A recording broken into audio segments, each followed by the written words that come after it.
But yeah, it's just getting super nasty, and it seems like he's not cowering to this attempted gag order. Yeah, I don't really understand Blake Lively's point here. Liz Plank was out, instantly said she quit, a show of support and solidarity with Blake after everything dropped, and people began looking into it. Let's dive into one of the most jaw-dropping Hollywood sagas of recent memory. A story so convoluted and explosive, it feels like it's been ripped straight from the script of a high-stakes drama.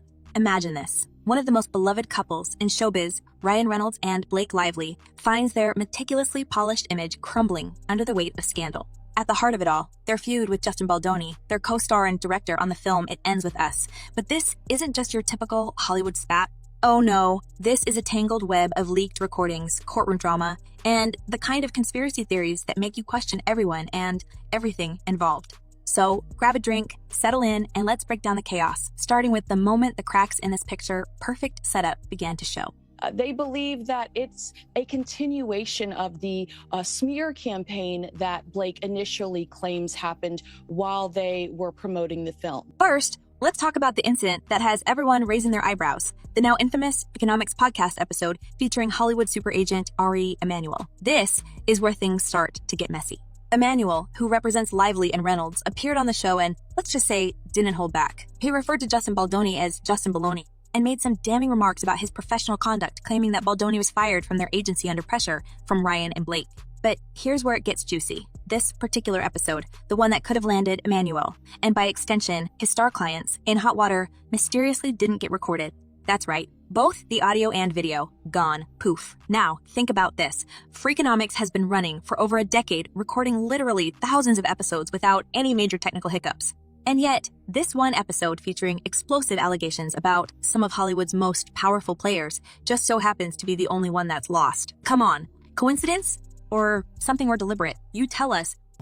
I said that having read through Blake Lively's complaints, that it was evident to me that she was likely under the influence when she filed her complaint. This situation becomes even more suspicious when a journalist leaked what seems to be a private recording of the event. In the leaked audio, Emanuel can be heard admitting that Baldoni was let go because of pressure from his list clients.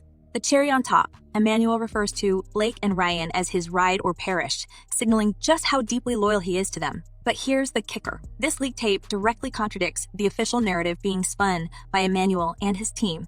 If you're wondering why so many people are calling this a cover-up, well, now you've got your answer. The timing of the technical failure and the subsequent leak is almost too perfect, isn't it? It's like someone hit the panic button and decided to scrub this episode from existence, all in the name of protecting Hollywood's elite. The question is, who's pulling the strings behind the scenes? And how far are they willing to go to keep their secrets buried? It's creepy Baldoni. Getting close to her, obviously making small chatter not in character so as not to make the scene, which didn't require dialogue, awkward. And he says it's... Now, if you think that's shady, wait till you hear about the reinforcements Blake Lively has brought into this battle. Her legal team has reportedly hired none other than former CIA Deputy Chief of Staff Nick Shapiro. Yes, you heard that right. A former intelligence official with a history of spinning narratives and controlling public perception is now part of her inner circle.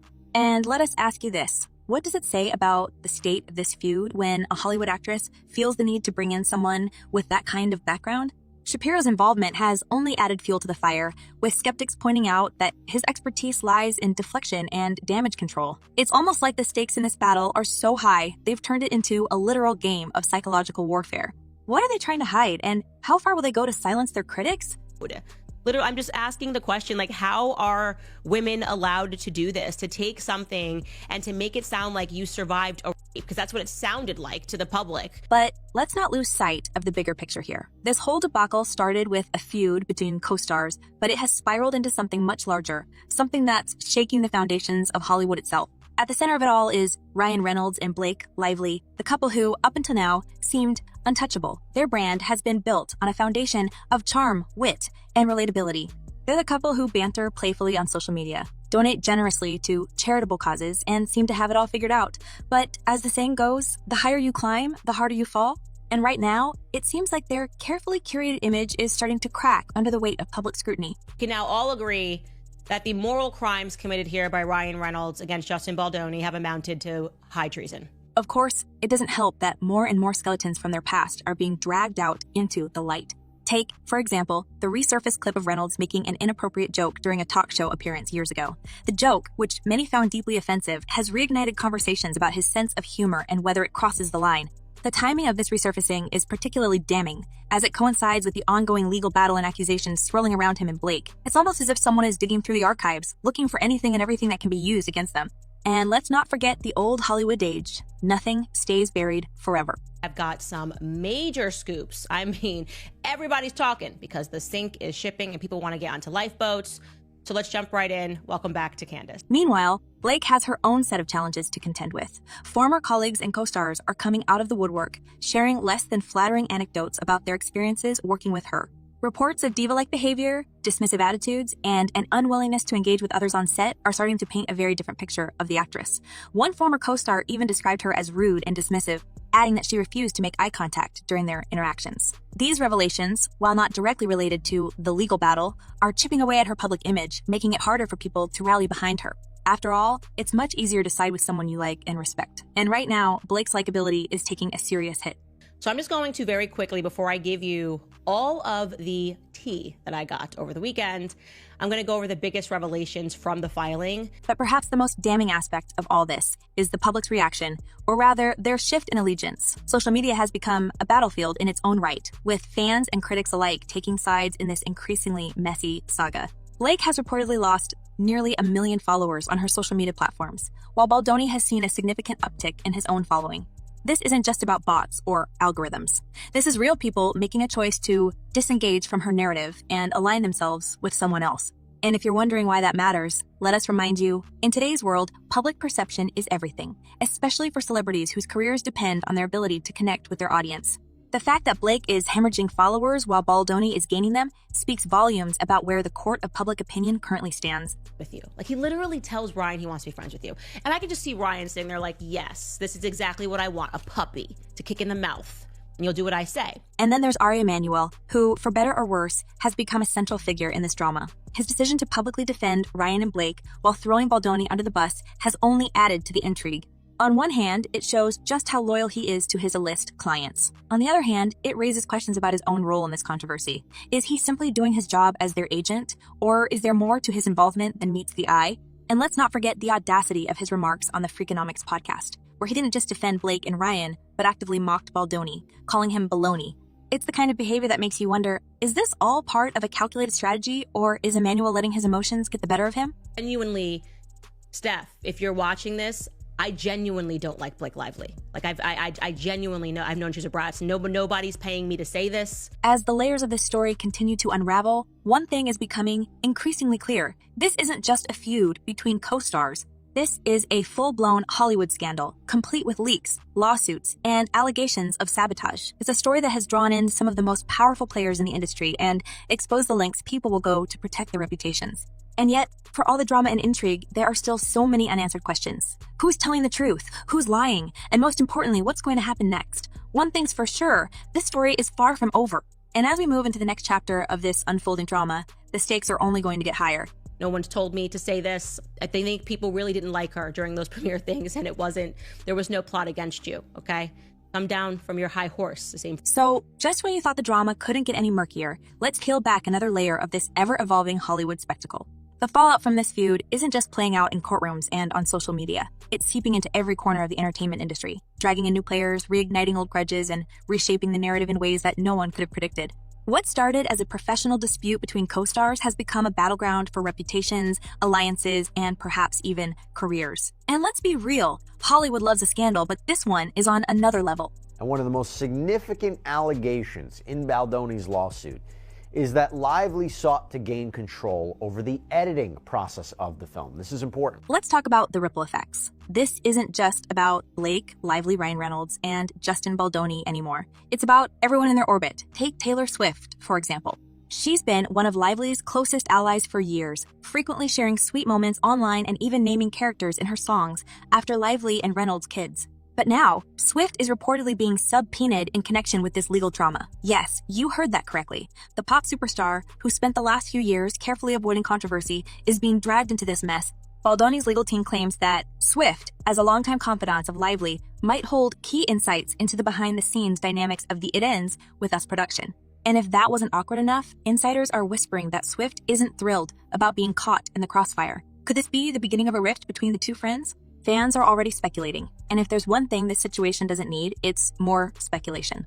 Now, you have two sides here, right? So Baldoni says this was all an effort to hijack the film to get her way. Lively claims she was the victim of harassment in a hostile work environment. But Swift isn't the only one being pulled into the fray. Former co-stars, industry insiders, and even executives are finding themselves tangled in the web of accusations and counter-accusations and counter-accusations. Blake's legal team has been relentless in their efforts to build their case, even attempting to subpoena years' worth of records from Baldoni's associates. While the judge shot this request down as overly broad, it hasn't stopped the rumors from swirling. What were we hoping to find in those records? And what does it say about the lengths Lively's team is willing to go to? The mere act of requesting such extensive data has raised eyebrows, with some wondering if Lively's legal strategy is starting to border on desperation. Lively's team has denied all of these allegations. They have responded to this filing, this lawsuit. And then there's the matter of reputation management. Both sides are playing the long game, trying to shape public opinion as much as they are trying to win in court. Lively's team recently brought on Nick Shapiro, a former CIA deputy with a reputation for being a master of crisis, PR. While this move has been praised by some as a savvy way to counteract the damage being done to her image, others see it as a sign that things are worse than they appear. After all, hiring someone with a background in intelligence isn't exactly a run-of-the-mill move for a Hollywood celebrity. What are they trying to spin, and why do they need someone with such a unique skill set to control the narrative? New video released by lawyers for actor Justin Baldoni shows unedited footage from the filming of It Ends With Us. Meanwhile, Baldoni's camp is leaning heavily into the underdog narrative. His team has been strategically releasing documents and statements that paint him as the victim of a coordinated smear campaign. They've even gone so far as to set up a website where the public can view the legal filings for themselves. A bold move that suggests they're confident in their version of events. And guess what? It seems to be working. Baldoni's social media following has surged in recent months, with fans rallying behind him as someone who's been unfairly targeted by Hollywood's elite. The irony here is almost too rich. In trying to protect their reputations, Lively and Reynolds may have inadvertently boosted Baldoni's. Most of his career, he has been a major proponent of feminism, of healthy masculinity. How does it feel for him, though? But let's not forget the elephant in the room. Ari Emanuel, the WME powerhouse, has been unwavering in his support of Lively and Reynolds, but his involvement has only added fuel to the fire. Emanuel's decision to publicly defend the couple while dismissing Baldoni as baloney has sparked backlash, with critics accusing him of being unprofessional and biased. And then there's the matter of the Freakonomics podcast episode, which mysteriously wasn't recorded. While Emanuel insists this was a technical glitch, the timing is just too convenient for some to believe. After all, this was the one episode where his comments could have landed him, and by extension, his clients, in hot water. The whole thing reeks of damage control, and it's only adding to the perception that there's more to this story than meets the eye. Shutting down a woman's claims. She is claiming that there was harassment. He's saying none of it is true, never happened, never did. As if all of this weren't enough, the controversy is now starting to impact the couple's standing in Hollywood. Industry insiders are reportedly distancing themselves from Lively and Reynolds, wary of being caught in the fallout. And while the pair have always been known for their charitable work and likable public personas, those qualities are being overshadowed by the sheer messiness of this situation. Even their absence from this year's major award shows hasn't gone unnoticed. While Reynolds' decision to skip the Golden Globes was initially framed as a personal choice, many now suspect it was an attempt to avoid awkward questions about the ongoing legal drama. And let's talk about that awkwardness for a second. One of the most bizarre elements of this feud has been the resurgence of old Hollywood gossip. Remember when rumors swirled about Lively and Reynolds' alleged chemistry on the set of Green Lantern while they were both in relationships with other people? Well, those stories are making the rounds again, with some suggesting that their willingness to blur professional and personal boundaries back then might set the stage for the current drama. Is it fair to dredge up ancient history? Probably not. But in Hollywood, nothing stays buried for long, and in a scandal of this magnitude, every detail, no matter how old, is being re-examined under a microscope. That Justin won't be bullied by Blake Lively and Ryan Reynolds. So his lawyer told us that their recent court filings show how scared they are. Adding yet another layer of complexity is the question of who's really behind the smear campaigns. Both sides have accused the other of orchestrating targeted attacks, and the evidence is murky at best. Lively's team claims Baldoni's PR representatives planted negative stories about her in the press, while Baldoni's team has countered by alleging that Lively's publicist did the exact same thing to him. The truth is probably somewhere in the middle, but the back and forth has turned this into a full-blown war of attrition. And let's not forget the bizarre Change.org petition calling for Baldoni's removal from industry guilds. While the petition was quickly dismissed due to its lack of evidence, its existence raises questions about who's pulling the strings behind the scenes and how far they're willing to go to win. And he says, like, look, this is just, Hollywood is based on pure fear, cultivated by both of them and their very powerful friends in entertainment. So where does this leave us? Well, for one, it's clear that this feud has gone far beyond a simple legal dispute. It's become a proxy battle for power, influence, and public perception in an industry that thrives on both. And while the lawsuits won't go to trial until 2026, the damage is already being done in real time. Lively and Reynolds are fighting to protect their brand. Baldoni is fighting to protect their brand. Baldoni is fighting to clear his name, and everyone else in their orbit is being forced to pick a side. It's messy, it's dramatic, and it's quintessentially Hollywood. As the curtain falls on this chapter of the Hollywood saga between Ryan Reynolds, Blake Lively, and Justin Baldoni, viewers are left with more questions than answers. Do you think the mysterious disappearance of the Freakonomics podcast episode was a coincidence or a deliberate cover-up? And how far will both sides go to protect their reputations and careers? Share your thoughts in the comments below, and let's keep the conversation going. Until next time, stay tuned for more celebrity gossip and drama.